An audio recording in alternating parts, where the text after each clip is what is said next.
Parce que vous avez été tellement nombreux à me le demander. Ouais bon ok, 2, hein, big up Sophie et Virginie. Voici ma vidéo sur le prix de la magie.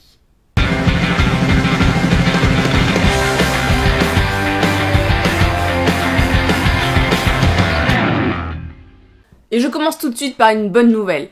Non, tout espoir de lire le 3e tome n'est pas encore perdu. L'auteur serait en train de travailler sur ce 3e tome, oui, depuis un moment.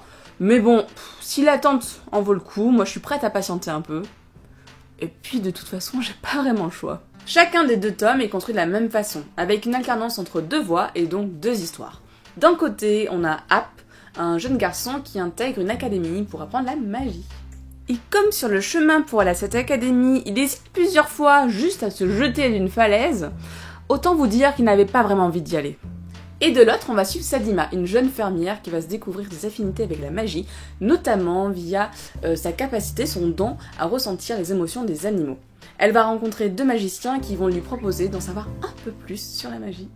Sauf que dans sa famille, on n'apprécie pas vraiment la magie à cause d'une sombre histoire vraiment tragique qui date de sa naissance, mais je vous laisse le découvrir. Donc là, vous avez 2 personnes, 2 points de vue, 2 histoires. Vous devez vous demander quels sont leurs liens. Et ben c'est pareil à la lecture du roman.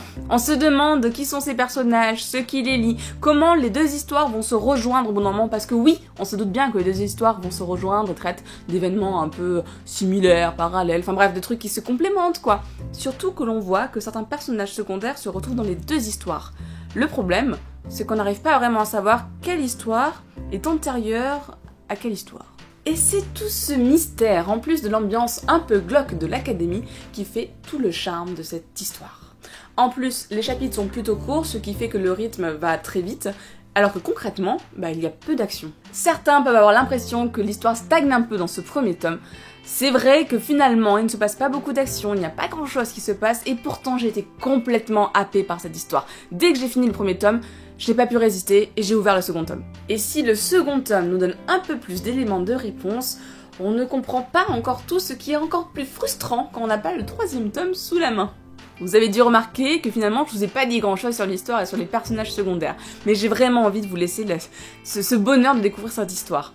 Par contre, je vous recommande de pas lire la 4e de couverture qui spoil un peu. Malgré la frustration de ne pas savoir la suite, de ne pas pouvoir connaître la suite très rapidement, c'est une histoire que je recommande. Par contre, je vous préviens, et je le redis, l'atmosphère est quand même assez sombre. Par exemple, dans l'académie où va App, l'ambiance n'est pas bon enfant comme dans Harry Potter. Et c'est la fin de cette vidéo. N'hésitez pas à me dire en commentaire si ça vous a plu, si vous avez envie de découvrir ou si vous connaissez déjà le prix de la magie. Moi, j'ai qu'une hâte, c'est que le 3e tome sorte vite. En tout cas, on se revoit très vite. Pour ça, on reste en contact sur les réseaux sociaux, vous pouvez aussi vous abonner, vous pouvez nous laisser des petits pouces en l'air, et puis à bientôt